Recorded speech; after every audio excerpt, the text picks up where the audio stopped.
C'est le moment de se préparer pour la Coupe Stanley. Avec ça, on sort notre équipement de hockey et le jeu Hockey 110.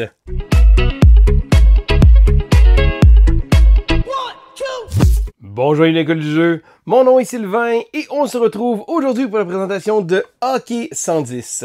Alors, Hockey 110 est un jeu qui a été fait par la compagnie Geek Sport Games qui a gracieusement sponsorisé cette vidéo. Il s'agit d'un jeu québécois fabriqué au Québec qui se joue de 2 à 10 joueurs d'une durée d'environ 45 minutes.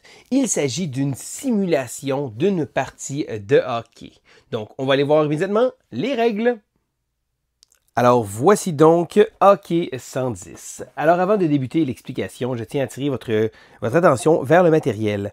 Alors, on a droit à des figurines de joueurs ainsi que de gardiens avec un petit marqueur qui vient clipper comme ça ici.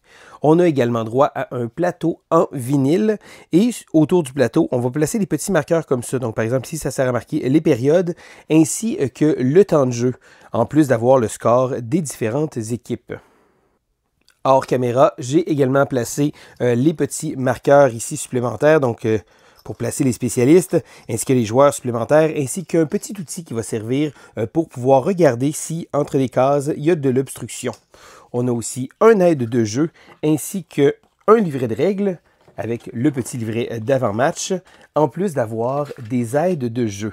Chaque joueur va avoir son aide de jeu et vient expliquer quand même chacune des phases avec les différentes probabilités.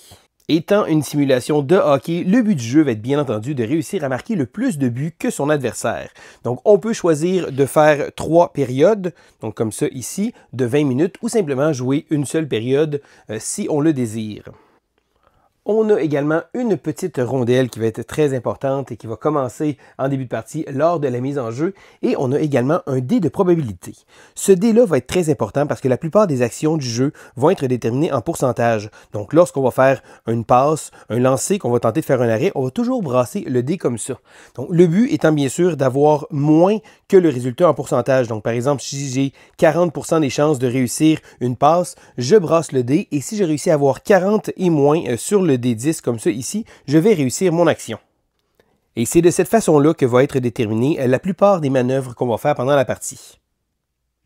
Une petite note, avant de débuter la partie, c'est très important d'avoir les défenseurs avec ce symbole-là comme ça ici. Ça va servir parce qu'ils ont le droit de faire certaines manœuvres qui sont interdites aux autres joueurs.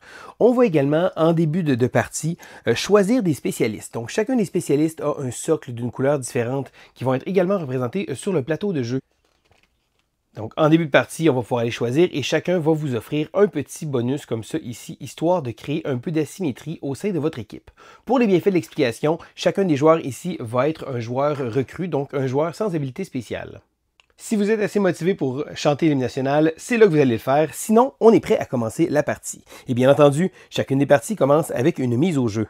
Donc, lors de la mise au jeu, l'équipe locale va lancer le dé pour savoir si elle remporte la mise au jeu. Donc, le dé est lancé et on a 50% des chances de réussir. Donc, par exemple, ici, on a eu 10, donc ça se trouve être 50 ou plus bas. À ce moment-là, c'est le joueur de l'équipe locale qui va remporter la mise en jeu. Pour chacune des phases qui vont être expliquées pendant cette partie-là, vous allez voir sur l'aide de jeu ici comme ça, il y a toujours les détails. Donc, on nous explique sans le jaune et sans le jaune ici. Pourquoi? C'est parce que le jaune, c'est un spécialiste des mises en jeu. Donc, il vous explique que les probabilités vont changer. Donc, par exemple, le joueur, si jamais ici, il y a 70% des chances de réussir, si jamais c'est lui qui prend la mise en jeu. Par contre, si c'est l'autre joueur, on a moins de chances. Donc, tous ces petits tableaux-là sont souvent modifiés avec les jetons de différentes couleurs. Mais à la base, c'est important de comprendre, simplement ici, 50%. On nous offre également un tableau des conséquences, très très bien détaillé. Donc, pour chacune des phases comme ça, il va y avoir un tableau. Et au départ, ça semble beaucoup de choses, mais un coup, on a bien compris, ça va quand même assez rapidement. Donc, à partir de l'hexagone sous le joueur qui a gagné la mise en jeu, la rondelle va franchir un maximum de 6 hexagones vers un défenseur. Placez ensuite la rondelle devant le joueur. Donc, on va être prêt à commencer. Donc, la première chose qui est faite, exemple ici, le bleu a remporté la mise en jeu. Je déplace la rondelle jusqu'à 6 cases vers un défenseur, donc un personnage, et je vais devoir placer la rondelle devant lui. Donc, vous allez voir, il y a 3 cases devant parce que chaque joueur ici comme ça, donc chaque joueur va avoir, donc c'est un défenseur, donc ça c'est en avant, mais en arrière de lui, il va avoir un numéro. Donc, c'est le numéro de joueur.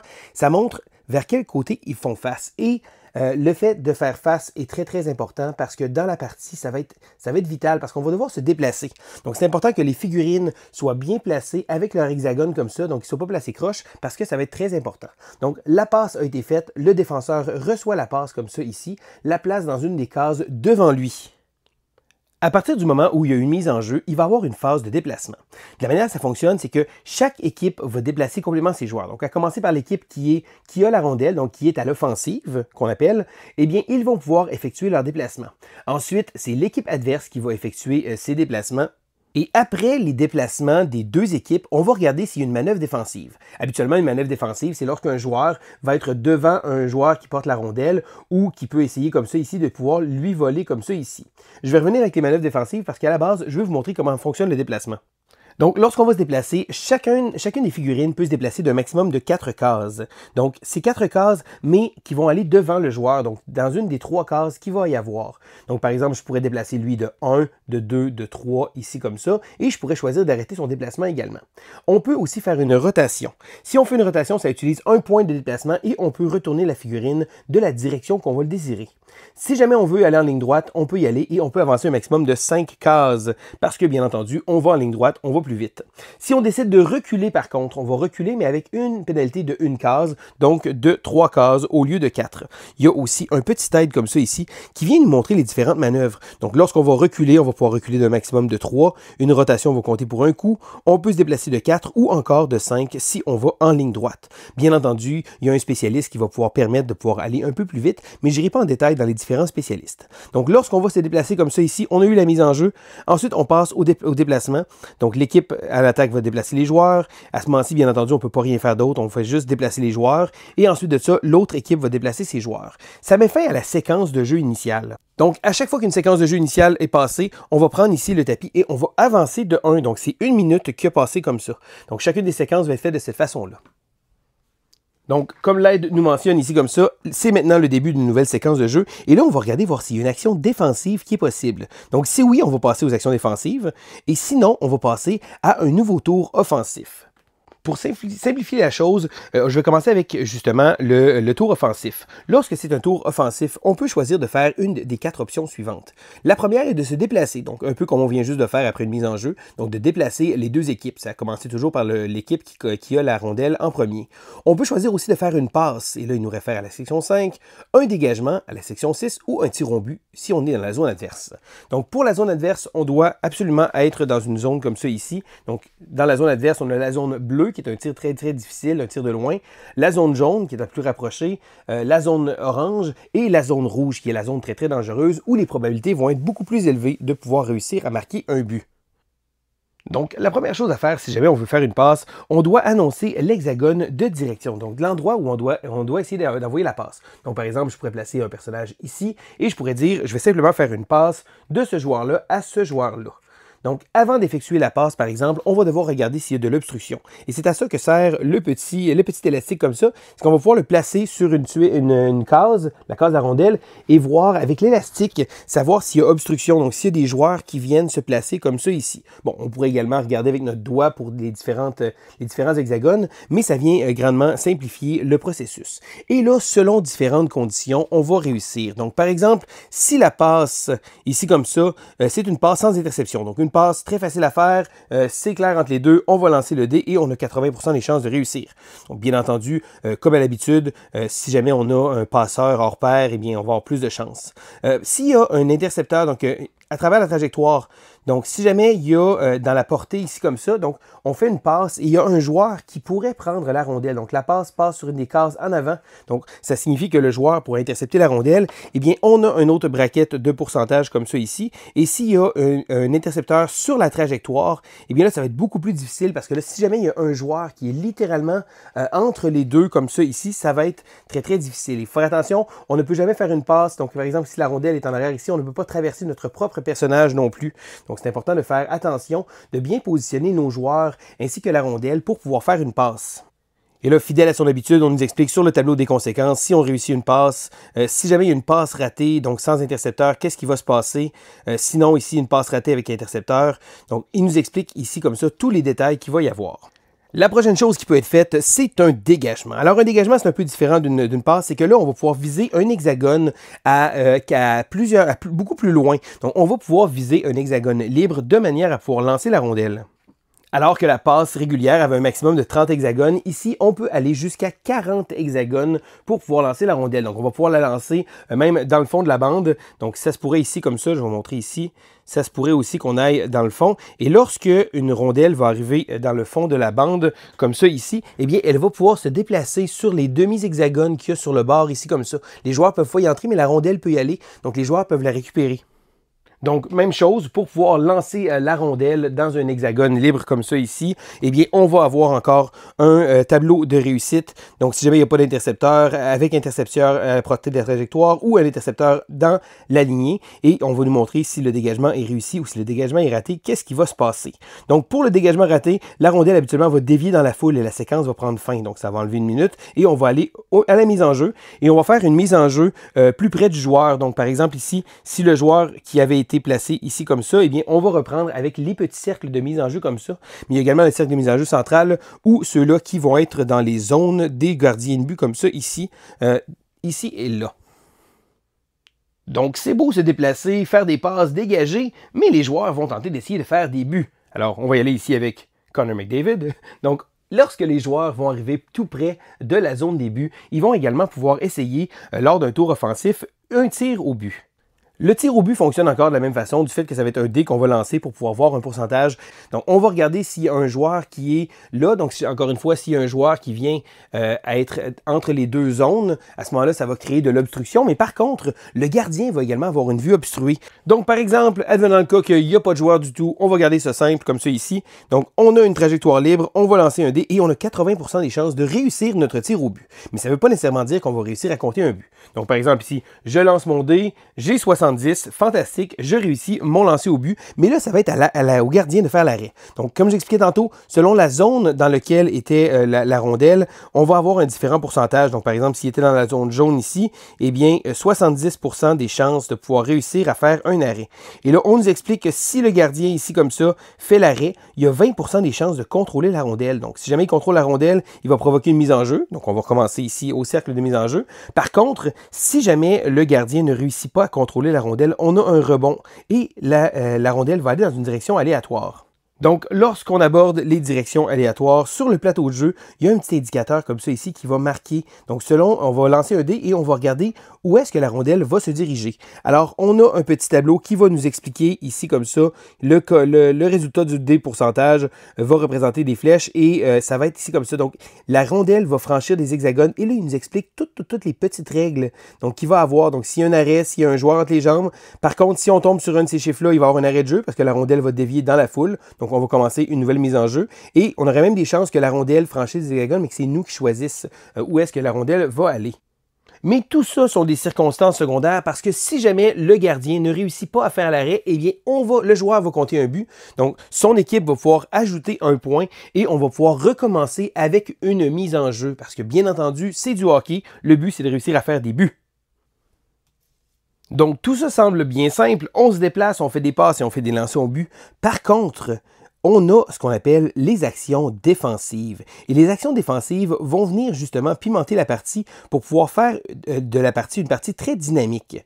Donc, les actions défensives qu'on va retrouver à la phase 9 ici comme ça, donc on peut soit bloquer le passage. Et là, les défenseurs seulement. Et c'est la raison pour laquelle les défenseurs ont ce petit symbole, c'est que c'est les seuls à pouvoir faire l'action de bloquer le passage. Par contre, les autres joueurs vont également pouvoir faire des mises en échec, harponner ou encore soutirer la rondelle avec les actions défensives. Donc, après le déplacement ou lors d'une nouvelle séquence de jeu, on va regarder s'il y a des mouvements défensifs qui peuvent être faits. Donc, les différents mouvements défensifs, donc comme je vous expliquais ici, sont les suivants. Donc, premièrement, bloquer le passage. Et ça, c'est simplement les défenseurs qui peuvent le faire. Donc, exemple, le défenseur ici, qui fait face à l'autre joueur, donc, il doit être face à face avec l'adversaire. Et là, on parle vraiment d'avoir les devantures qui sont vraiment exactes. Donc, il ne faut pas que le joueur soit de côté. Donc, exactement comme dans cet exemple-là. Sinon, on peut avoir une mise en échec. Et là, il faut que le joueur arrive. Donc, on va viser le joueur, donc il va faire face comme ça. Ce joueur-là n'est pas obligé d'y faire face. Et il doit être justement, ça doit être le porteur de la rondelle, bien entendu. Il doit être dans la portée du joueur, donc c'est-à-dire sur les cases qui sont en avant de lui. On peut également harponner la rondelle. Et là, au lieu d'avoir le joueur dans notre ligne de vise, on va viser la rondelle. Donc, il faut avoir la rondelle dans une de nos hexagones qui est devant nous. Sinon, ici comme ça, on peut également soutirer la rondelle. Donc lorsqu'on va soutirer la rondelle, il faut que la rondelle soit apportée comme ça ici. Donc un peu comme harponner, ça va être de réussir à l'enlever. Attention par contre, parce que si vous faites une mise en échec, vous ne devez pas faire de mise en échec illégale par derrière, parce que sinon vous avez des chances d'avoir une punition. Et lorsque vous allez en punition, vous allez avoir 6 séquences au banc des punitions, et là c'est marqué sur le tour du plateau de jeu et vous allez perdre un joueur. Donc, encore une fois, vous allez avoir un tableau qui va vous aider à pouvoir comprendre. Donc par exemple, bloquer le passage, et là, encore une fois, sans les spécialistes, on a 70% des chances de réussir à bloquer le passage, une mise en échec comme ça ici, harponner la rondelle ou soutirer la rondelle comme ça ici pour pouvoir retirer. Et là, on a également aussi le tableau des conséquences qui va mentionner chacune des actions, mais ainsi la réussite ou si on a raté l'action comme ça ici. Donc, tout est bien placé sur l'aide de jeu. Donc, l'aide de jeu vient placer vraiment en perspective toutes les différentes actions et ça peut sembler très très lourd lorsqu'on le regarde, mais lorsqu'on a bien compris, et souvent beaucoup d'exceptions sont à cause des spécialistes. Donc, les différents spécialistes, alors on a la recrue qui n'a aucun pouvoir spécial, mais on a également le franc-tireur ou le mur. Donc, si jamais un joueur est le franc-tireur, il va avoir un meilleur lancer. Donc, d'où l'avantage d'aller sélectionner un personnage en début de partie pour avoir un bonus. On peut avoir le fier à bras, on peut également la vision qui va faire de très bonnes passes, les mains magiques pour le maniement de la rondelle, le pilier défensif, le spécialiste est mis au jeu, le joueur mobile et le joueur de vitesse. Donc souvent, les différentes conséquences des tableaux, c'est dû à cause des différents spécialistes qu'il va avoir. Mais sinon, il y a toujours les pourcentages de réussite, également le tableau des conséquences, et ça, c'est fait pour chacune des différentes phases. Et là, les phases sont tellement bien ici comme ça. Donc, on a les phases défensives que je vous ai parlé, donc de bloquer le passage, mise en échec, et là, on nous explique comme ça ici. Par contre, il y a une petite icône que je ne vous ai pas parlé, c'est cette icône-là. Lorsqu'il y a cet élément-là, eh bien, le joueur va perdre le droit de pouvoir bouger. Donc, on va retirer le socle jusqu'à la prochaine manœuvre. Jusqu'à la prochaine manœuvre, eh bien, le joueur ne pourra pas jouer. Donc, lorsqu'on va arriver avec une nouvelle phase de déplacement, à ce moment-là, on va pouvoir replacer le socle. Ça va signifier que le joueur va être actif. Donc, ça va être important de pouvoir voir ça. J'ai également évité les petits détails techniques qui viennent montrer. Donc, comme par exemple, l'obstruction par rapport aux joueurs ou les différents pourcentages comme ça, mais tout est bien indiqué. Une dernière chose que je ne vous ai pas parlé, c'est le dé de déplacement. Donc, vous avez un dé spécial comme ça ici qui va servir lors des déplacements. C'est optionnel et vous n'êtes pas obligé de le lancer parce que ça se pourrait que ça vous donne, bien entendu, un petit bonus, donc plus de vitesse, encore plus de vitesse, mais ça se pourrait également que ça vienne nuire à vos déplacements ou même que ça vienne entraver complètement le déplacement. Donc, le joueur ne pourra pas se déplacer. Donc, c'est vraiment une petite chance que vous prenez pour pouvoir avancer un peu plus vite, mais ça se pourrait que vous perdiez les déplacements. Et comme je vous ai expliqué, si jamais vous perdez le déplacement, eh bien, vous retirez le petit marqueur comme ça ici du joueur. Donc, vous le retirez simplement et il ne sera pas valide jusqu'à temps que ce soit une prochaine phase dans laquelle vous allez pouvoir le replacer comme ça ici. Donc, lorsqu'une séquence complétée, donc qu'il y a eu les 20 minutes comme ça ici qui ont été faites de la séquence, à ce moment-là, la période va se terminer. On va changer de période, on va tomber en deuxième période et on va recommencer avec une mise au jeu qui va aller au joueur, les déplacements, ensuite les actions offensives et vont continuer comme ça jusqu'à la fin de la partie. Et bien entendu, le joueur avec le plus de buts va remporter cette partie de hockey. Et voilà, ça fait le tour de l'aperçu des règles de Hockey 110. Alors, je ne suis pas allé dans tous les petits détails, donc il y a certaines petites exceptions, certaines petites contraintes, donc par exemple lorsqu'on fait des interceptions, des choses comme ça, mais je voulais vous montrer globalement un peu comment fonctionnait le jeu pour que vous puissiez décider si c'est le genre de jeu qui pourrait vous plaire. Alors, je vous invite à aller visiter la page web de la compagnie Hockey 110, sinon d'aller voir sur Facebook également pour pouvoir savoir tout sur les différentes nouveautés avec ce jeu. Donc, c'était Sylvain pour l'école du jeu et on se dit à la prochaine!